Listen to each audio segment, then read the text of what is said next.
আমরা প্রথম দিন দেখেছিলাম পিতৃদেবের, আমাদের বোনের পিতৃদেবের অসহায় অবস্থার কথা তিনি আমাদের বলছিলেন ফোনে।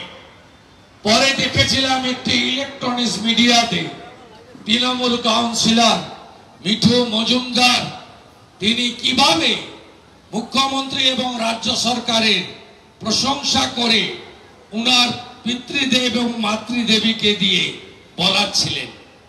আমরা অত্যন্ত খুশি যে উনার পরিবার মামলার অন্তিম ক্ষণে কলকাতা হাইকোর্টে পুলিশের উপরে আস্থা না রেখে সিবিআই বা নিরপেক্ষ তদন্তকারী সংস্থার হাতে মামলা দেওয়ার আবেদনে যুক্ত হয়েছিলেন। আমরা আজকে আরো খুশি, ওনার পরিবার আজকে বলেছে গোটা রাজ্যে যারা আন্দোলন করছেন তারা প্রত্যেকেই ওনার ছেলে বা মেয়ে, এই কথা আজকে তার পরিবারের পক্ষ থেকে বলা হয়েছে। আরো খবরের আপডেট পেতে সাবস্ক্রাইব করুন আমাদের ইউটিউব চ্যানেলটি আর বেল আইকনে ক্লিক করুন নোটিফিকেশনস পেতে।